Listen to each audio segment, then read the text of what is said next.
दोस्तों, आप लोगों का मेरे यूट्यूब चैनल सीडीपी की पाठशाला में स्वागत है। आज मैं आपको सीटेट 2026 से संबंधित कुछ प्रीवियस ईयर क्वेश्चन है वो कराऊंगा। नंबर 1, एक बच्चा लिखने में निरंतर कठिनाई का सामना करता है। उसे अक्षरों के आकार बनाने और शब्दों के बीच के स्थान को बनाए रखने में चुनौती महसूस होती है। यह लक्षण किस अधिगम विकार की ओर इशारा करता है? ऑप्शन है पठन वैकल्य, नंबर 2 आलेख वैकल्य, नंबर 3 गणन वैकल्य, नंबर 4 ध्यान एवं अतिसक्रियता। तो मैं आप लोगों से को बताना चाहता हूँ कि जो क्वेश्चन है वो बहुत आराम से बच्चों को पढ़ना है, क्योंकि जब तक बच्चा कोई क्वेश्चन नहीं पढ़ेगा तब तक वो आंसर भी सही से नहीं मतलब निकाल पाएगा, क्योंकि इसमें लर्निंग डिसेबिलिटी से पूछा गया है। इसका ऑप्शन होगा नंबर 2 आलेख वैकल्य। आलेख मतलब ये हुआ है डिस्ग्राफिया, लिखने से संबंधित है आलेख वैकल्य। अब मैं आपको कुछ इसमें और डीप से बताना चाहता हूँ। जैसे इसमें लिखा है पठन वैकल्य, जिसे बोलते हैं डिसलेक्सिया। गणन वैकल्य, जिसे बोलते हैं डिसकैल्कुलिया।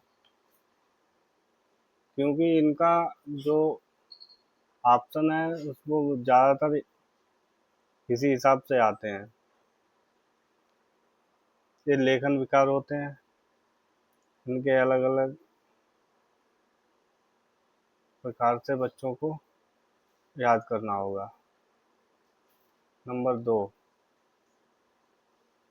विद्यार्थियों में व्यक्तिगत प्रश्न नंबर 2 है, विद्यार्थियों में व्यक्तिगत विभिन्नताओं को पूरा करने के लिए एक शिक्षक को ऑप्शन है नंबर 1 मानकीकृत पद्धतियों एवं आकलन के तरीकों का उपयोग करना चाहिए। नंबर 2 शिक्षा शास्त्रियों, उपगमों और मूल्यांकन के विविध साधनों का उपयोग करना चाहिए। नंबर 3 रटंत आधारित अधिगम को निर्धारित करने के लिए एक रूप शिक्षा शास्त्र का इस्तेमाल करना और योगात्मक आकलन बल देना चाहिए। नंबर 4 पेपर पेंसिल आधारित परीक्षण की संख्या में वृद्धि करना एवं पुनर्स्मरण पर बल देना चाहिए। आप लोग बताएं इसमें कौन सा ऑप्शन सही होगा।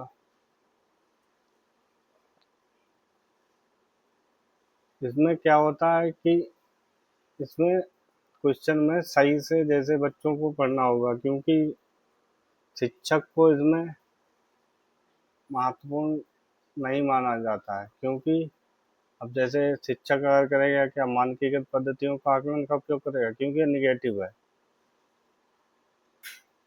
और नंबर 2 है इसमें शिक्षा साथियों को विभिन्न साधनों का उपयोग करना चाहिए। इसमें एक ऑप्शन है तीसरा रटंत आधारित अधिगम निर्धारित करने के लिए एक शिक्षक को शिक्षा शास्त्र का इस्तेमाल करना योगात्मक आकलन पर बल देना चाहिए, क्योंकि ये निगेटिव है। पेपर पेंसिल आधारित संख्या, आप बच्चे को लगातार एक जैसे टेस्ट नहीं करवा सकते। इसमें ऑप्शन नंबर 2 सही होगा, क्योंकि इसमें शिक्षा शास्त्र विभागों व मूल्यांकन के विविध साधनों का उपयोग करना चाहिए। अगला प्रश्न, प्रश्न नंबर 3, निम्न में से कौन सा सृजनात्मक का अनिवार्य लक्षण है? अपसारी चिंतन, आवेगशीलता, सोच में केंद्रीकरण या अभिसारी चिंतन। आप लोगों को ऑप्शन है इस प्रकार, बताएं उत्तर।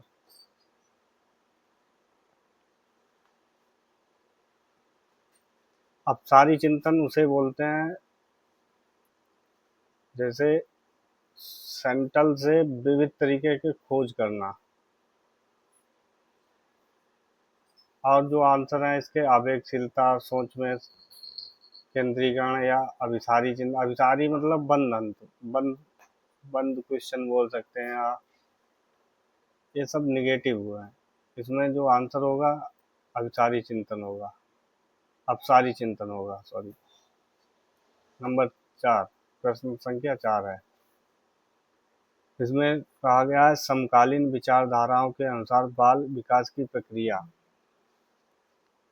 सभी बच्चों के लिए एक समान और सभी बच्चों को एक निश्चित आयु तक आते आते विशिष्ट निर्धारित लक्ष्य आवश्यक प्राप्त कर लेते हैं। बहुआयामी है क्योंकि बच्चे विभिन्न प्रकार के संदर्भों में पलते बढ़ते हैं।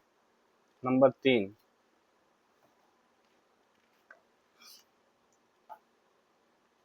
पूर्वानुमान बिल्कुल नहीं लगाया जा सकता यद्यपि विकास सभी के लिए एक दिशात्मक होता है, सिर्फ माता पिता से प्राप्त आनुवंशिक गुणों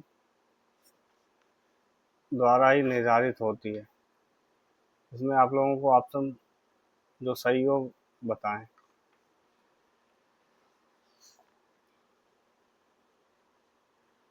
सभी इसमें इसका जो आंसर है उन्हें मैं बताना चाहता हूँ कि सभी बच्चों के लिए एक समान, क्या आप सभी बच्चों को एक समान या निश्चित आयु तक आते आते विकसित निर्धारित लक्षण अवश्य प्राप्त कर लेते हैं। ये आप लोग नहीं सही से बता सकते हैं क्यों ना तो किसी बच्चे का पूर्वानुमान बिल्कुल नहीं लगाया जा सकता। ये भी इसमें जो ऑप्शन है वो गलत है, निगेटिव है। इसमें सिर्फ माता पिता से प्राप्त अनुवांशिक ऐसा कुछ इसमें जरूरी नहीं है, क्योंकि अनुवांशिक जो जेनेटिक होते हैं वो हमें अपने पूर्वजों से मिलते हैं, माता पिता से जरूरी नहीं है।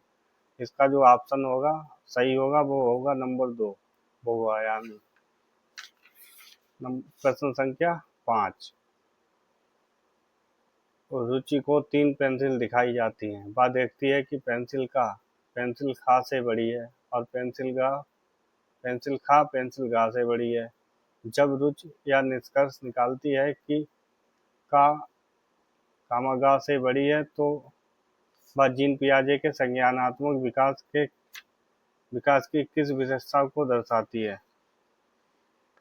ऑप्शन है नंबर 1 क्रमबद्धता, नंबर 2 संरक्षण, नंबर 3 सकर्मक अनुमान, नंबर 4 परिकल्पनात्मक।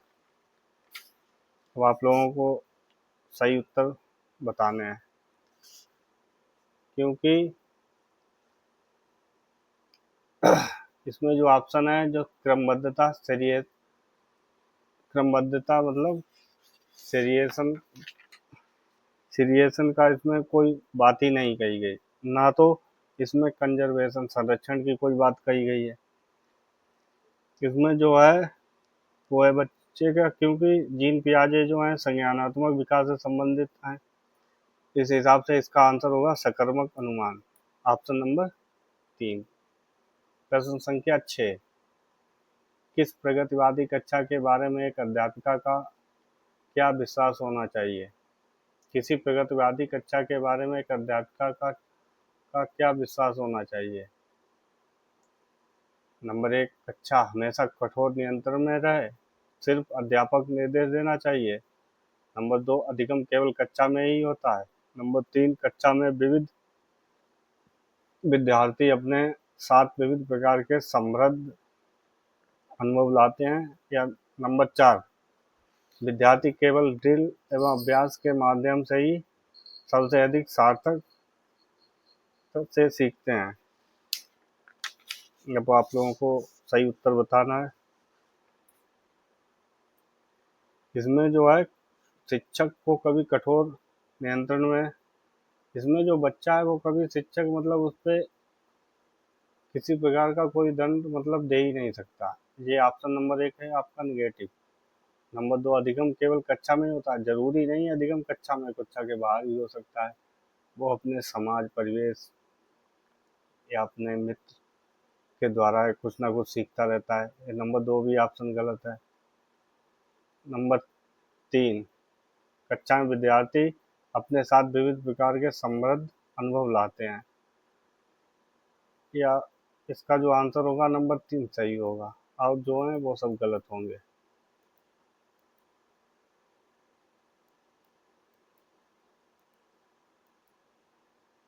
इसका जो ऑप्शन नंबर होगा 3 सही होगा। प्रश्न संख्या 7, एनईपी राष्ट्रीय शिक्षा नीति 2020 के अनुसार शिक्षा को के इसमें केवल पूर्व निर्धारित विषय वस्तु पर केंद्रित होनी चाहिए, समस्या समाधान पर केंद्रित होनी चाहिए। नंबर 3, अधिगमकर्ताओं में समालोचनात्मक चिंतन का विकास करना चाहिए। या नंबर 4, अन्वेषण निर्धारित और खोज आधारित होनी चाहिए। अब आप लोगों को इसके सही उत्तर बताने हैं। इसमें जो NEP 2020 में कहा गया है कि केवल पूर्व निर्धारित विषय वस्तु पर केंद्रित नहीं होनी चाहिए।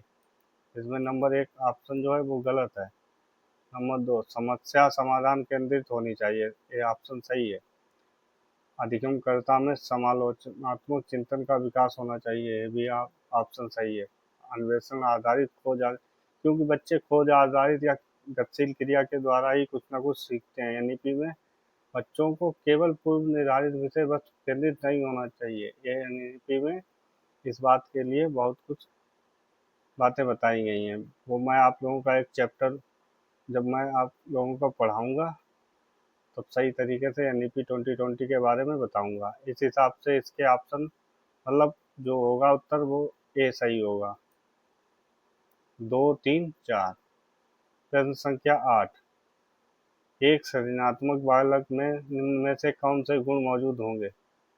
ऑप्शन नंबर 1 अपसारी चिंतन, या ऑप्शन नंबर 2 अभिसारी चिंतन, या ऑप्शन नंबर 3 अमूर्त चिंतन की योग्यता, ऑप्शन नंबर 4 नवीन आमुख उत्पादन की योग्यता। अब आप लोगों को इसके उत्तर बताने हैं। इसमें जो अभिसारी चिंतन वाला है वो तो ऑप्शन ही गलत है, नंबर 2। इस हिसाब का से इसका उत्तर होगा 1, 3, 4। अब आप ऑप्शन देखें कहाँ है, 1, 3, 4। 1, 3, 4 ऑप्शन नंबर 3 इसमें सही होगा। प्रश्न संख्या 9, निम्नलिखित में से कौन सी तकनीक छात्रों में समस्या समाधान कौशलों के विकास हेतु प्रभावशाली नहीं है? अब निम्नलिखित अब बच्चे जो होते हैं वो सही से प्रश्न नहीं, इसमें सीटेट में नहीं का बहुत महत्व, क्योंकि जो यहाँ पर नहीं हो उसे आप एकदम टिक कर लें, क्योंकि इसी के द्वारा आप लोगों को सही उत्तर मिलेगा। नंबर 1 है इसमें मुद्दों पर चर्चा को सुसाध्य करना और छात्रों को चर्चा में भाग लेने के लिए प्रोत्साहित करना। नंबर 2, समस्या समाधान को हल करने के लिए छात्रों को विचार मंथन एवं विचार उत्पन्न करने के लिए प्रोत्साहित करना। समस्या समाधान खोजने के लिए छात्रों को विविध प्रकार के शिक्षण सामग्री प्रदान करना। या समस्या समाधान के लिए पूर्व निर्धारित चरणबद्ध प्रतिक्रिया इस्तेमाल पर बल देना। अब इसमें आपको निगेटिव ढूंढना है, क्योंकि जो निगेटिव होगा वही इसका आंसर ही होगा, क्योंकि इसमें निगेटिव जो होगा वो क्वेश्चन नंबर 4 है, वो निगेटिव होगा, और जो है वो सही है, क्योंकि इसमें जो बातें कही गई हैं वो सही है। समस्या समाधान खोलने के छात्रों को विविध प्रकार की शिक्षण सामग्री प्रदान करना चाहिए। क्वेश्चन संख्या 10, अधिगम अधिक सार्थक और प्रभावशाली होता है अगर वह मुख्यतः स्पेस हो, शिक्षक केंद्रित या सहपाठियों द्वारा निर्देशित, या पाठ्यपुस्तक या स्व निर्देशित। अब आप लोगों को ऑप्शन इस प्रकार हैं, अब आप लोग उत्तर बताएं।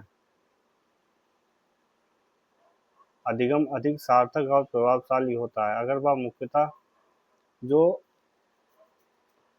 लर्निंग है वो लर्निंग जो है आप लोगों की प्रभावशाली तभी होगी जब वह स्वनिर्देशित हो, जब आपके अंदर से सेल्फ, इसी हिसाब से आपका उत्तर होगा 4। तो सहपाठियों द्वारा भी हो सकता है, मगर वो ज़्यादा इसमें सही नहीं बैठेगा। प्रश्न संख्या 11, पियाजे द्वारा अधिगम को सुगम बनाने के लिए निम्नलिखित में से कौन से कारक महत्वपूर्ण माने जाते हैं?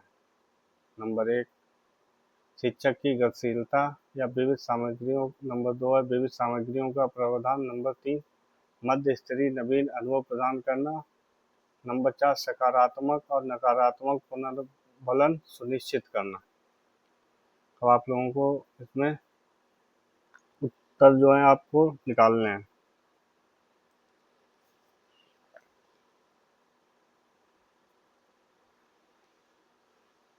पियाजे के द्वारा शिक्षक को गतिशील हमेशा रहना चाहिए, क्योंकि वो बच्चों को कुछ ना कुछ नया ज़रूर अपने द्वारा करके बताता है। विविध सामग्रियों का प्रावधान, इसमें जो ऑप्शन नंबर 2 है वो भी सही होगा। मध्य स्थिति नवीन अनुभव, बच्चे जो हैं कुछ ना कुछ नया सीखते रहते हैं, इस हिसाब से इसका ऑप्शन नंबर 3 भी सही होगा। जो ऑप्शन नंबर 4 है वो गलत है, क्योंकि सकारात्मक और नकारात्मक पुनर्वलन सुनिश्चित नहीं करना।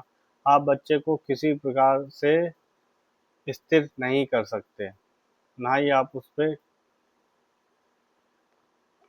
इस हिसाब से इसका जो ऑप्शन नंबर 2 सही होगा। 1 2 3। क्वेश्चन नंबर 12, निम्नलिखित में से कौन सा सही सुमेलित युग्म है। अब इसमें आपको युग्म जो है वो सही देखने होंगे। सजा और आज्ञाकारिता विन्यास, जो है कोल वर्ड से रिलेटेड यहाँ पे आया है क्वेश्चन। ये आप लोगों को मैं इसका भी एक टॉपिक जरूर लूँगा। इसमें है इसके सजा और आज्ञा, नंबर 1, सजा और आज्ञाकारिता अभिन्यास कानून तय नहीं है, अपितु समाज की भलाई के लिए बदला जा सकता है। अच्छा लड़का अच्छा लड़की अभिन्यास दूसरों के साथ भला बनकर अनुमोदित अर्जित करना। नंबर 3 है कानून और व्यवस्था विन्यास, मानव अधिकारों के मूल्यों के आधार पर नैतिक सिद्धांतों को स्वयं चुना जाता है। नंबर 4 है सामाजिक अनुबंध और विन्यास, किसी भी प्रकार के भौतिक परिणाम या निर्धारित करते हैं कि यह अच्छा है या बुरा है। इस हिसाब से आपको सही सुमेलित जो ऑप्शन है वो इसमें टिक करना होगा। नंबर 2, अच्छा लड़का अच्छा लड़की अभिन्यास, इसमें जो है ऑप्शन सही होगा। प्रश्न संख्या 13, निम्नलिखित में से कौन सी स्थिति सीखने के लिए आकलन को नहीं दर्शाती।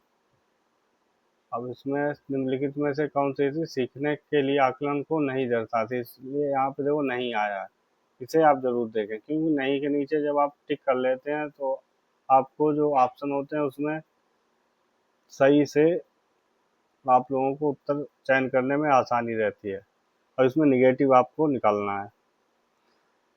नंबर 1 है छात्र सक्रिय रूप से सोचते हैं कि वे कहाँ कैसे जा रहे हैं और कैसे क्या करेंगे, यह ऑप्शन आपका सही होगा। नंबर 2 है शिक्षक को सीखने और सुसाध्य करने के लिए रचनात्मक और गुणात्मक प्रतिक्रिया देते हैं। नंबर 3 है प्रदर्शन बढ़ाने के लिए छात्रों के बीच लगातार तुलना की जाती है। और नंबर 4 है रचनात्मक मूल्यांकन के कई तरीके जैसे सहकर्मी और स्व मूल्यांकन का उपयोग किया जाता है। अब आप लोगों को इसमें उत्तर बताना है। अब यहाँ पे नहीं है तो निगेटिव आपको यहाँ से निकालना होगा। यहाँ पे जो नंबर 2 है शिक्षक सीखने को सुसाध्य करने के लिए रचनात्मक और गुणात्मक, यहाँ पे ऑप्शन सही है, क्योंकि शिक्षक को लगातार कुछ ना कुछ क्रिया जरूर करते रहना चाहिए। और यहाँ पे लिखा है नंबर 3, प्रदर्शन बढ़ाने के लिए छात्रों के बीच तुलना, आप किसी भी छात्र के बीच तुलना कर ही नहीं सकते। यहाँ पे ऑप्शन नंबर 3 है वो निगेटिव होगा। नंबर 4 रचनात्मक मूल्यांकन के कई तरीके जैसे सहकर्मी और सब, ऑप्शन नंबर 4 भी सही होगा। इस हिसाब से यहाँ पे जो नहीं वाला ऑप्शन है नंबर 3 है, यहाँ पे इस हिसाब से नंबर 3 वाला ऑप्शन ही सही होगा, क्योंकि यहाँ पे नहीं लिखा है, यहाँ पे जो है बच्चों भी प्रदर्शन बढ़ाने के लिए छात्रों के बीच तुलना, यहाँ पे जो होगा वो निगेटिव ऑप्शन नहीं होगा। प्रश्न संख्या 14, निम्नलिखित में से कौन सा विकल्प दी गई विकलांगता और संबंधित छात्रों के समावेशन हेतु उचित संयोजन रणनीति का सही युग्म है।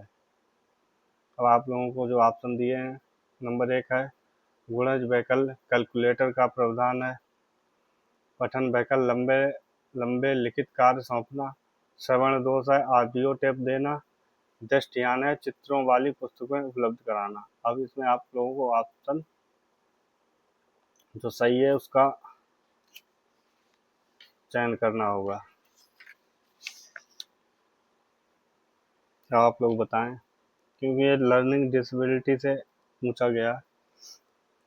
इसमें जो होगा ऑप्शन नंबर एक, ये सही होगा, क्योंकि गुणज वैकल्प है उसके लिए कैलकुलेटर का परिणाम। और जहाँ पे जो इसमें ऑप्शन नंबर दो है पठन वैकल्प, आप जो बच्चा जिसे डिसलेक्सिया है वो लंबे लंबे लिखित कार्य या पढ़ने से संबंधित कार्य कर ही नहीं सकता। यहाँ पे श्रवण दोष है, आप जैसे कोई सुन नहीं सकता, आप उसे ऑडियो टेप देंगे क्या? इस हिसाब से ये ऑप्शन भी गलत होगा।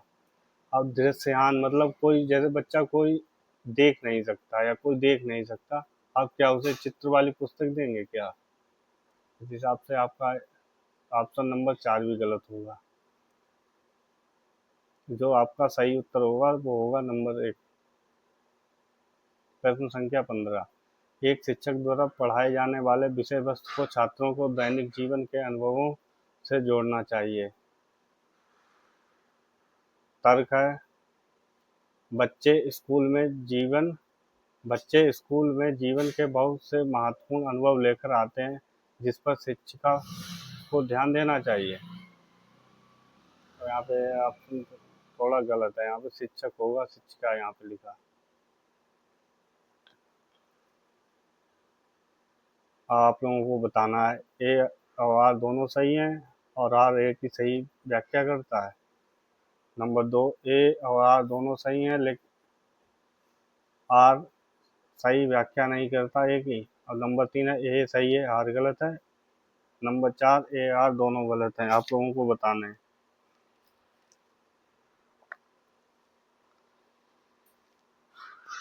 अब इस क्वेश्चन में आप लोगों को सही से क्यों के कारण, जैसे क्योंकि इसमें बीच में आपको इसके तर्क के लिए बैठाना पड़ेगा, क्योंकि बहुत ज़रूरी होता है। क्योंकि जैसे एक शिक्षक द्वारा पढ़ाए जाने वाले विषय वस्तु को छात्रों के दैनिक जीवन के अनुभवों से जोड़ना चाहिए, तो ऊपर वाला सही लिखा है।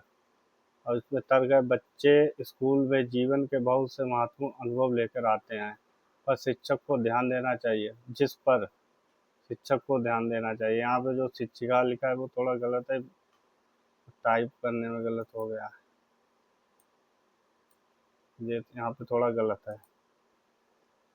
और यहाँ पे जो व्याख्या हो रही है वो भी सही हो रही है। इस हिसाब से आप लोगों को ऑप्शन ए और आर दोनों सही है। प्रश्न संख्या 16, अधिगम को प्रभावित करने वाले निम्नलिखित में से कौन सा कारक पर्यावरणीय कारक होगा? नंबर एक है रवैया, नंबर दो है प्रेरणा, नंबर तीन है व्यक्तिगत लक्षण, नंबर चार है विद्यालय।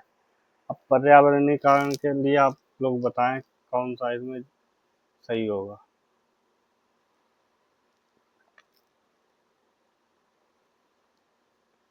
रवैया एटीट्यूड, प्रेरणा मतलब मोटिवेशन, या व्यक्तिगत लक्षण मतलब पर्सनालिटी, या आपको विद्यालय। पर्यावरणीय कारण के लिए विद्यालय बहुत ज़रूरी होता है। इस हिसाब से आप लोगों को ऑप्शन नंबर चार सही होगा। प्रश्न संख्या 17, बच्चों के शारीरिक विकास में देरी के लिए पूरी तरह से उनकी आनुवंशिक बनावट को जिम्मेदार ठहराया जा सकता है। अभिकथन है, कारण बच्चों के शारीरिक विकास के लिए वंशानुगत कारक ही उत्तरदायी होते हैं। नंबर एक, ए आर दोनों सही हैं, आर सही व्याख्या करता है ए की। नंबर दो, ए और आर दोनों सही हैं लेकिन आर सही व्याख्या नहीं करता है कि। नंबर तीन, ए सही है आर गलत है, या दोनों ही गलत हैं, ए आर दोनों। अब आप लोगों को कथन कारण वाले क्वेश्चन आंसर आप लोगों को बहुत ध्यान पूर्वक पढ़ने होंगे,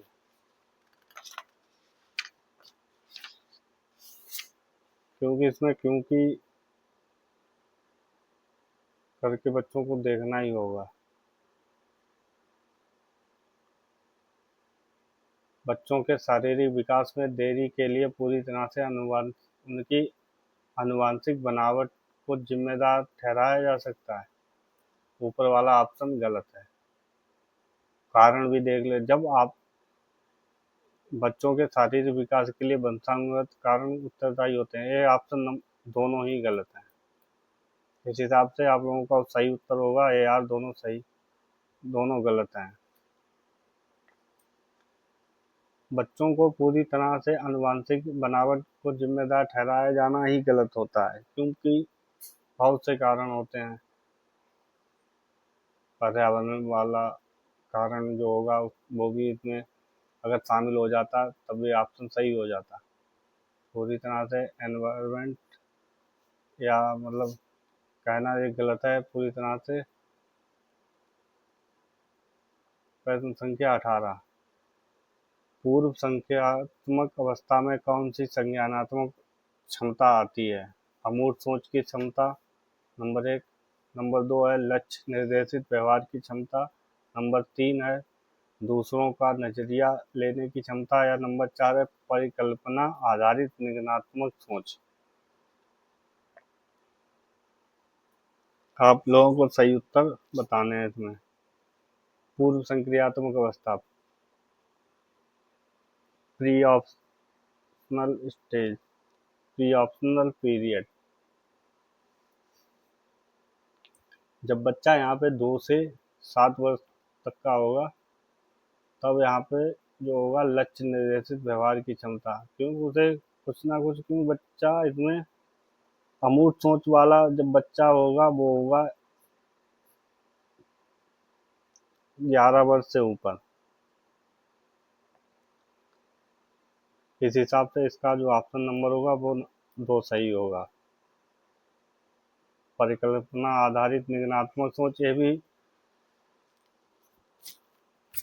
जो होगा वो जो होगा अमूर्त सोच में होगा। प्रश्न संख्या 19, लॉरेंस कोहलर के नैतिक विकास के सिद्धांत के किस चरण में बच्चे दूसरों के इरादों की उपेक्षा करते हैं और इसके बजाय अधिकार और नकारात्मक परिणामों के डर पर ध्यान केंद्रित करते हैं? सजा नंबर 1 है सजा और आज्ञाकारिता अभिन्यास, नंबर 2 है अच्छा लड़का अच्छी लड़की अभिन्यास, नंबर 3 है कानून और व्यवस्था अभिन्यास, नंबर 4 है सामाजिक अनुबंध और अभिन्यास। अब आप लोगों को सही उत्तर बताना है।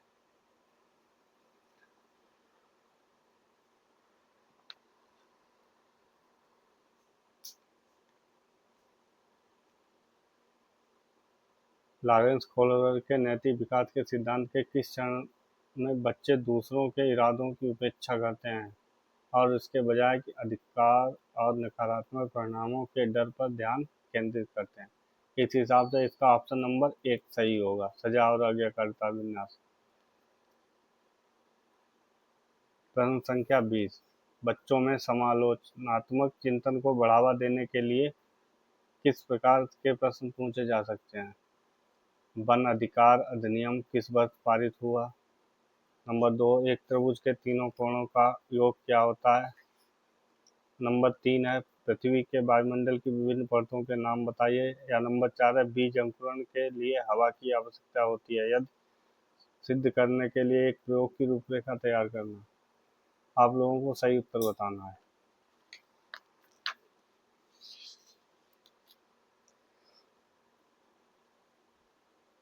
समालोचनात्मक सोच जभी बढ़ेगी जब बच्चों को कुछ ना कुछ करने के लिए बताया जाए या उन्हें वो कुछ सीखें।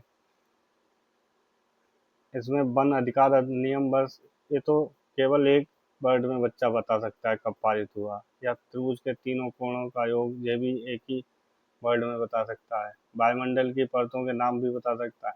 जो ऑप्शन नंबर 4 है इसमें बच्चा कुछ ना कुछ उसके मतलब दिमाग में चलेगा, क्योंकि इसमें बीज अंकुरण के लिए हवा की आवश्यकता होती है, या सिद्ध करने के लिए एक प्रयोग की रूपरेखा। जब बच्चा इसमें प्रयोग भी प्रैक्टिकल करेगा तभी वो कुछ सोचेगा। इस हिसाब से समालोचनात्मक चिंतन भी उसका बढ़ेगा।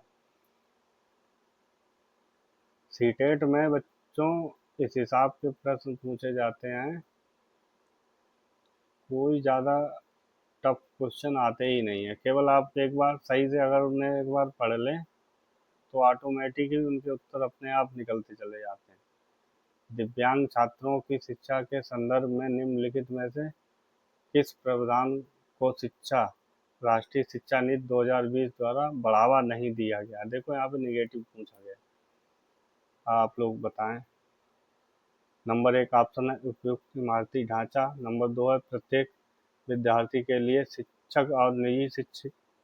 नंबर 3 है अनिवार्य विशेष शिक्षा। नंबर 4 है उपयुक्त तकनीकी सुविधा।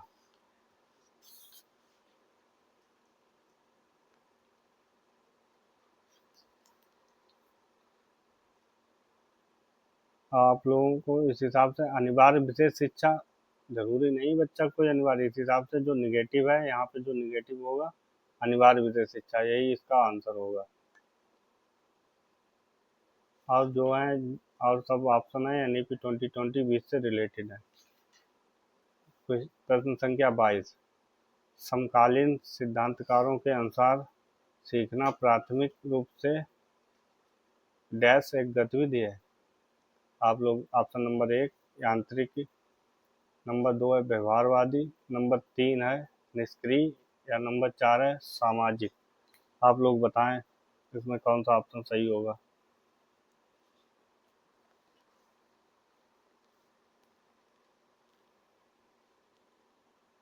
इसमें आप लोगों को प्राथमिक रूप से सीखना कहाँ से होता है, तो होगा इसमें ऑप्शन नंबर 4 सही होगा।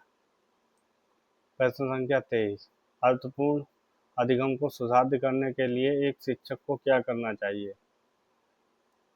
छात्रों के बीच, नंबर 1 है छात्रों के बीच सहयोग को हतोत्साहित करना। नंबर 2 है छात्रों के बीच प्रतिस्पर्धा को प्रोत्साहित करना। नंबर 3 है विषय वस्तु को रटने पर बढ़ावा देना। नंबर 4 है अवधारणाओं की समझ के महत्व देना। अब आप लोगों को इसमें ऑप्शन सही जो होगा वही आप लोगों को चयन करना होगा। जैसे इसमें कहा गया है कि अधिगम को सुसाध्य करने के लिए शिक्षिका को क्या करना चाहिए। छात्रों के सहयोग के बीच हतोत्साहित, मतलब उसका जो मनोबल है उसे क्या आप लोग डाउन करेंगे, इस हिसाब से आप लोगों का ये ऑप्शन गलत है। नंबर 2, छात्रों के बीच प्रतिस्पर्धा, मतलब आप छात्रों के बीच प्रतिस्पर्धा कराएंगे, ये भी आप ऑप्शन नंबर 2 भी गलत है। रटने पर आप जोर नहीं दे सकते, ये सब निगेटिव टाइप हैं। यहाँ पे प्रतिस्पर्धा या हतोत्साहित, इस हिसाब से आप लोगों को ऑप्शन नंबर 4 सही होगा। इसमें जो आता है एक इम्पैथी एक सिंपैथी करके भी एक, इसमें कोई न कोई क्वेश्चन जरूर आएगा। इस हिसाब से आप लोगों को जैसे सिंपैथी पे बच्चों को, मतलब सिंपैथी नहीं इम्पैथी पे ज़्यादा ध्यान देना होगा। इस हिसाब से एक क्वेश्चन आता है, वो भी आप लोग जरूर ट्राई करें। क्वेश्चन संख्या 24,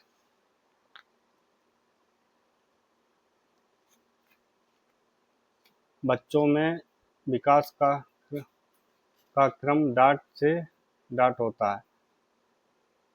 अब यहाँ पे बच्चों के विकास का क्रम जैसे पूछ लिया गया है, आप लोगों को बताना होगा।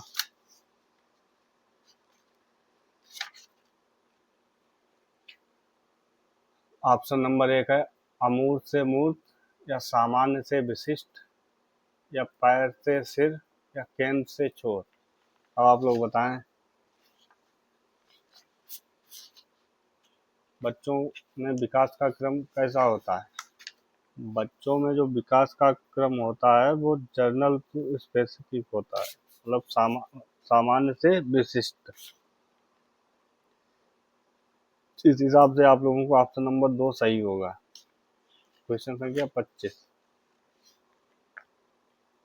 किस अवस्था में बच्चे वस्तु स्थायित्व की समझ तो बना लेते हैं परंतु यह नहीं समझ पाते हैं कि क्रियाएं परिवर्तनीय हैं और उन्हें निर्णय वस्तुओं की प्रत्यक्ष दिखावट पर निर्भर करते हैं। नंबर 1 है संवेदी गामक, नंबर 2 है पूर्व संक्रियात्मक, नंबर 3 है मूर्त संक्रियात्मक, नंबर 4 है अमूर्त संक्रियात्मक। आप लोगों को आप बताना है इसमें सही उत्तर, मतलब वस्तु स्थायित्व की समझ किस अवस्था में बना लेते हैं। अब यहाँ पे है वस्तु स्थायित्व, इस हिसाब से आप लोगों को जो ऑप्शन होगा वो होगा पूर्व संक्रियात्मक अवस्था, प्री ऑप्शनल स्टेज।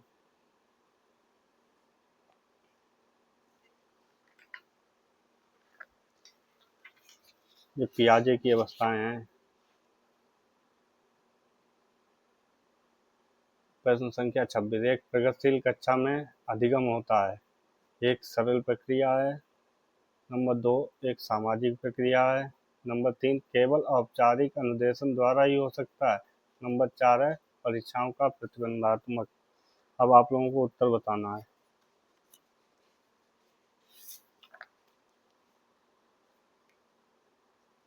एक प्रगतिशील कक्षा मतलब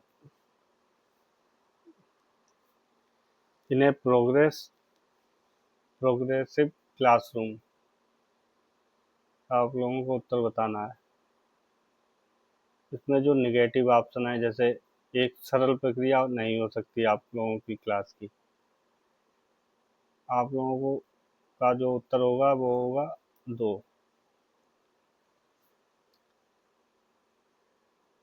प्रश्न संख्या 27, राष्ट्रीय शिक्षा नीति 2020 के अनुसार मूल्यांकन का क्या उद्देश्य होता है?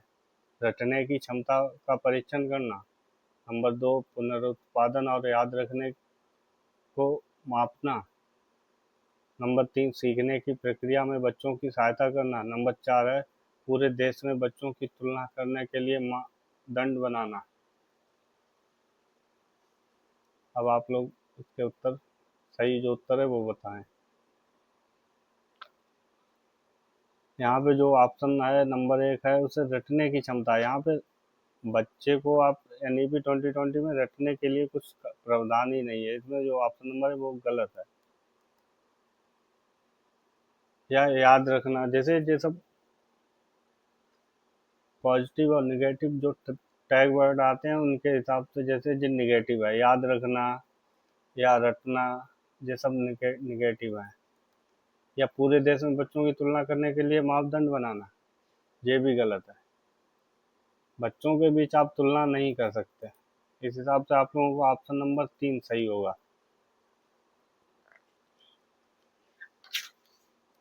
प्रश्न संख्या 28, प्रतिभाशाली विद्यार्थी सामान्यतः नंबर 1, जानकारी को जल्दी और सही तरीके से अवशोषित करते हैं। नंबर 2, अपने आयु स्तर के नीचे के प्रश्नों को हल करने में असमर्थ होते हैं। नंबर 3, सरल और आसान कार्यों को चुनने की प्रवृत्ति रखते हैं। नंबर 4, मूल बातों की सहज और समझ का अभाव रखते हैं। अब आप लोगों को सही उत्तर बताना है।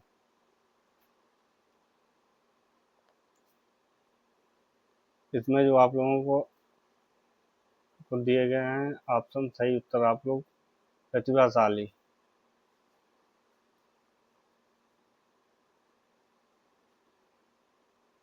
इसमें जो आप लोगों का ऑप्शन होगा नंबर 1 सही होगा, क्योंकि जो प्रतिभाशाली बच्चा होगा वो जल्दी और सही तरीके से क्रियाओं को सीखता है। और जो आप लोगों के ऑप्शन है इसमें वो प्रतिभाशाली बच्चों के लिए नहीं है। प्रश्न संख्या 29, विद्यार्थियों को नया संप्रत्यय पढ़ाते समय शिक्षक को निम्नलिखित में से किससे बचना चाहिए? नंबर 1 है उन्हें दिए गए उदाहरणों से सामान्य गुण खोजने के लिए कहना। नंबर 2, संप्रत्यय से संबंधित गैर उदाहरण प्रस्तुत करना। नंबर 3 है पहले जटिल संप्रत्ययों को प्रस्तुत करना और फिर सरल की ओर बढ़ना। नंबर 4 है नई जानकारी को पूर्व ज्ञान से जोड़ना। अब आप लोगों को उत्तर बताने हैं।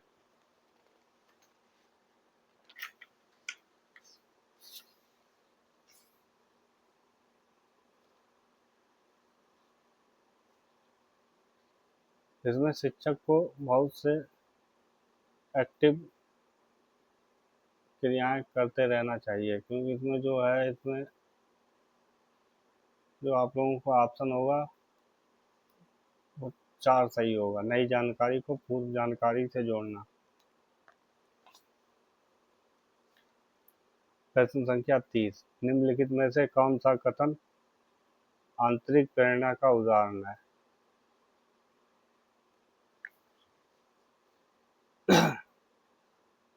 नंबर 1 है मुझे पढ़ाई करनी चाहिए क्योंकि यह एक संप्रत्यय की समझ बनाने के लिए जरूरी है। नंबर 2, मुझे शिक्षक द्वारा दंड से बचने के लिए अध्ययन करना चाहिए। नंबर 3 है प्रतियोगिताओं में प्रथम स्थान प्राप्त करने के लिए अध्ययन करना चाहिए। नंबर 4, अपने साथियों से प्रशंसा और प्रभुत्व प्राप्त करने के लिए अध्ययन करना चाहिए। मतलब आपकी इनर आंतरिक प्रेरणा किस हिसाब से बढ़ेगी, इसमें ये पूछा गया है। आप इंटरनली सेटिस्फाई होंगे तभी आप लोगों की जो मतलब पढ़ने की क्षमता है वह बढ़ती है। इसमें जो ऑप्शन नंबर 1 है वो इसमें आंतरिक प्रेरणा का उदाहरण है, वो इसमें संप्रत्यय की समझ बनाने के लिए ज़रूरी होता है। नंबर 1 सही होगा। और जो ऑप्शन है वो इसमें सही नहीं है। प्रश्न संख्या 31। एक 5 वर्ष की बच्ची यह तर्क करने में विफल रहती है कि जब पानी को एक लंबे और संकीर्ण गिलास के साथ चौड़े बर्तन में स्थानांतरित किया जाता है तो पानी की मात्रा समान रहती है। पियाजे के अनुसार इसका क्या कारण है? नंबर 1 है प्रतिवर्ती सोच नहीं रखती। नंबर 2 है वह लक्ष्य निर्देशित व्यवहार नहीं करती। नंबर 3 है वह प्रतीकों का इस्तेमाल नहीं कर सकती। नंबर 4 है वह अनुकरण नहीं करती। अब आप लोगों को सही उत्तर बताने हैं। और इसमें जो है, इसमें जो आप एज देखें यहाँ पे पियाजे जो यहाँ पे दी गई है, पियाजे की जो अवस्थाएं दी गई हैं उसमें यहाँ पे एज देखें। एक है 0 से 2 है वो है सेंसरी मतलब संवेदी गतिशील अवस्था है। नंबर 2 है पूर्व संक्रियात्मक है, इसमें जो है एज है वो 1 से एक वो 5 वर्ष है एज देखें। इस हिसाब से वो उसमें प्रतिवर्ती वाली सोच नहीं रखती है। इसी हिसाब से वह संकीर्ण और चौड़े बर्तन में स्थानांतरित किया जाता है तो वह पानी की मात्रा समान रहती है। इस ऑप्शन नंबर 1 सही होगा। प्रश्न संख्या 32। निम्नलिखित में से कौन सा कथन कक्षा में सवाल पूछने के संदर्भ में सही नहीं है? नंबर 1 है विद्यार्थियों से प्रश्न के उत्तर पूछने का मुख्य उद्देश्य उनका परीक्षण करना है। नंबर 2 है विश्लेषणात्मक प्रश्न पूछने से विद्यार्थियों को समालोचनात्मक चिंतन में मदद मिलती है। नंबर 3 विद्यार्थियों को कक्षा में प्रश्न पूछने के लिए प्रोत्साहित करना चाहिए। नंबर 4 वे प्रश्न जो विवेचन और अनुप्रयोग पर आधारित होते हैं उच्चतर श्रेणी के चिंतन के कौशल को बढ़ावा देते हैं। यहाँ पे है निगेटिव, देखो नहीं वाला। अब आप लोगों को सही उत्तर बताना है।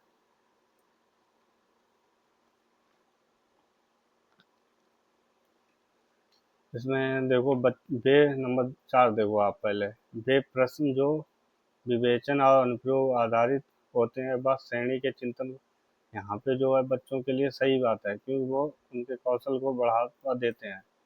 यहाँ पे नंबर 3 देखें आप, विद्यार्थियों को कक्षा में प्रश्न पूछने के प्रोत्साहित, क्योंकि जब बच्चा कक्षा में होगा तो वो कुछ ना कुछ एक्टिविटी करेगा तब उसके अंदर कुछ ना कुछ स्किल डेवलप होगी। इस हिसाब से क्वेश्चन जो मतलब ऑप्शन 3 है वो भी सही होगा। और यहाँ पे जो ऑप्शन नंबर 2 है विश्लेषणात्मक प्रश्न पूछने से विद्यार्थियों में चिंतन मतलब समालोचना, इस हिसाब से ये भी ऑप्शन सही होगा। और यहाँ पे है क्या लिखा हुआ, विद्यार्थियों से प्रश्न के उत्तर पूछने का मुख्य उद्देश्य केवल उनका परीक्षण करना होगा, उनको बोला आईक्यू टेस्ट करना। आप बच्चे का आईक्यू इस हिसाब से नहीं टेस्ट कर सकते। इस हिसाब से ऑप्शन नंबर 1 है वो गलत होगा।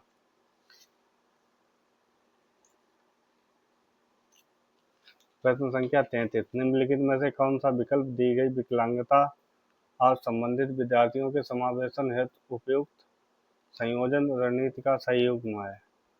नंबर 1 है ध्यान न्यूनता सक्रियशीलता विकार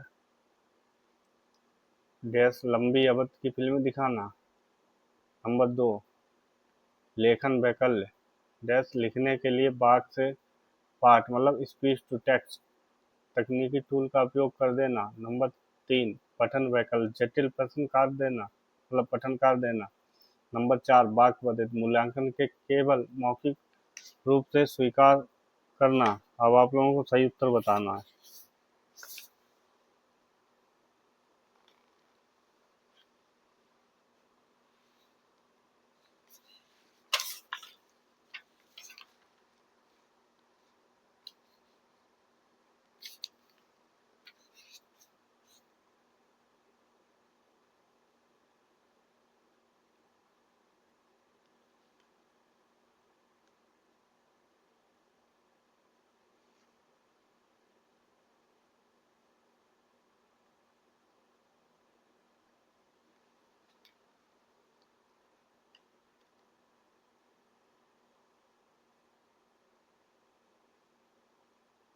इस हिसाब से आप लोगों का ऑप्शन नंबर 2 सही होगा। ADHD वाला है यहाँ पे, उसे मतलब वो स्टेबल एक जगह रह ही नहीं सकता, उसे क्या आप लंबी फिल्म दिखाएंगे? इसमें ऑप्शन नंबर 1 वो भी गलत है। पठन वैकल्य वाला भी गलत है। या बाक बधित है मूल्यांकन केवल मौखिक, इसमें ये भी ऑप्शन गलत है। ऑप्शन नंबर 2 सही होगा।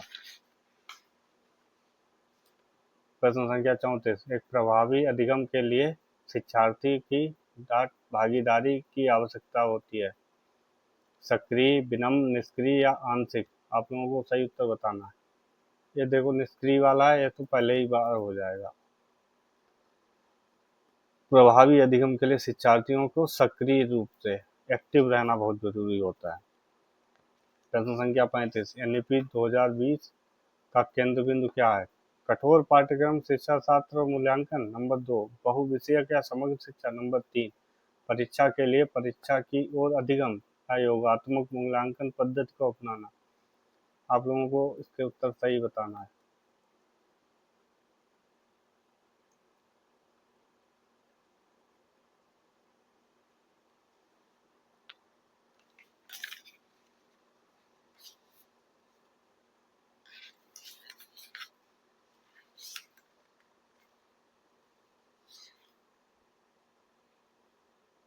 इसमें आप लोगों का ऑप्शन नंबर 2 सही होगा। प्रश्न संख्या 36, विकासात्मक परिवर्तन। ऑप्शन नंबर 1 सभी संस्कृतियों के बच्चों में सार्वभौमिक गति से होते हैं। नंबर 2 मध्य बाल्यावस्था तक बहुत तेज गति से होते हैं फिर रुक जाते हैं। नंबर 3 हमेशा एक रेखीय तरीके से होते हैं या एक आयामी होते हैं। नंबर 4 वंशानुगत कारणों और पर्यावरणीय प्रभावों की परस्पर क्रिया। आप लोगों को इसका सही उत्तर बताना है।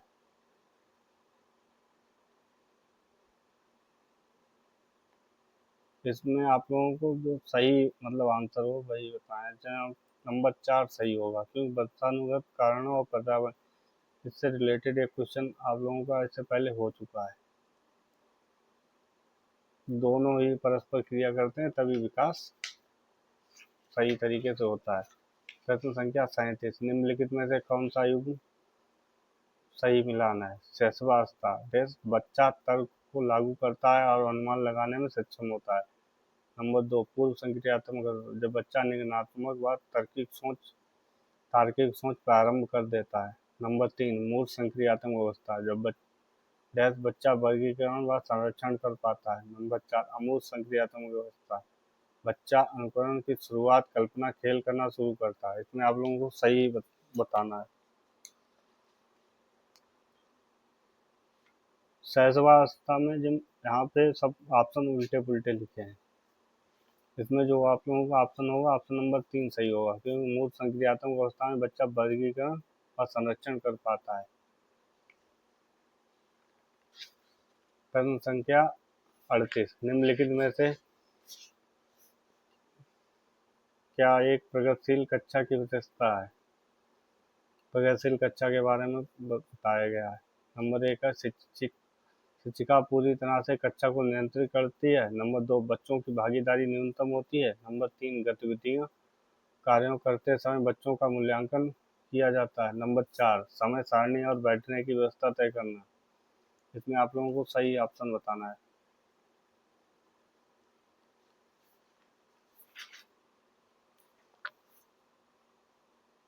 इस- इसमें शिक्षक को कक्षा को नियंत्रित करना ही नहीं है, ये ऑप्शन गलत है।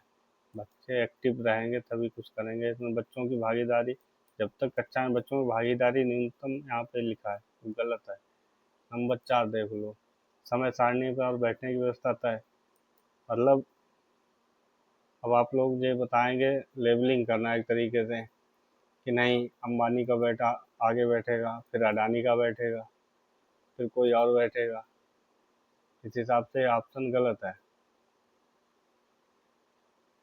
इसमें ऑप्शन नंबर 3 सही होगा।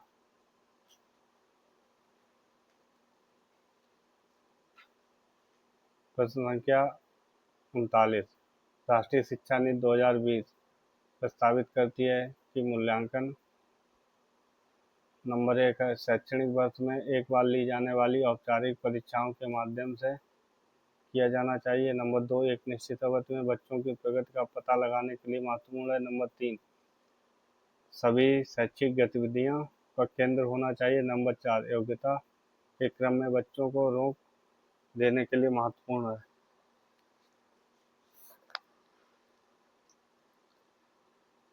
इसमें जो ऑप्शन नंबर 2 वो सही होगा। प्रश्न संख्या 40, निम्नलिखित में से कौन सा अभ्यास विविध अधिगम वरीयताओं वाले विद्यार्थियों को शामिल करने में सहायक होता है? नंबर 1 है कार्य की प्रासंगिकता, मूल्य और प्रामाणिकता को कम करना। नंबर 2, आसपास के खतरों और विकर्षणों को कम करना। नंबर 3, विद्यार्थियों की व्यक्तिगत पसंद और स्वायत्तता को प्रतिबंधित करना। नंबर 4, सहायक तकनीकों और उपकरणों तक पहुंच कम करना। अब आप लोगों को इसके उत्तर बताने हैं।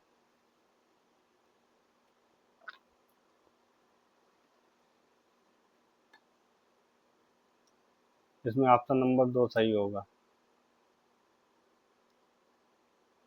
प्रश्न संख्या 41, विद्यार्थियों के अधिगम को सुसाध्य करने के लिए एक शिक्षिका को निम्नलिखित में से किस पर ध्यान देना चाहिए? परीक्षाओं के प्रति भय पैदा करना, रटकर याद करने पर बल देना। नंबर 3, निष्क्रिय सुनने को बढ़ावा देना। नंबर 4 है बच्चों को पूर्व ज्ञान से संबंध जोड़ना। आप लोगों को सही उत्तर बताना है। इसमें जो ऑप्शन नंबर 1 है वो गलत है। आप बच्चों में भय नहीं पैदा कर सकते, या रटना वो भी नहीं कर सकते, या निष्क्रिय वो भी नहीं कर सकते। इस हिसाब से आप लोगों को ऑप्शन नंबर 4 सही होगा। प्रश्न संख्या 42, डैश विद्यार्थियों की उपलब्धि को डैश की करने की संभावना रखता है? नंबर 1 है प्रासंगिक पाठ्यक्रम या क्रम या बाल केंद्रित शिक्षा शास्त्र। नंबर 3 है सामाजिक सहयोग बढ़ावा देना। नंबर 4 है सामाजिक बहिष्कार और सुधार। आप लोगों को सही उत्तर बताना है।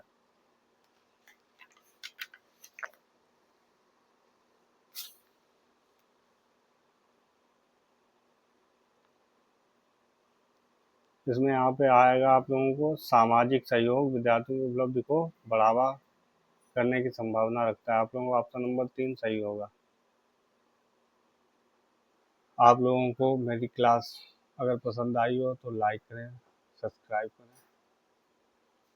धन्यवाद।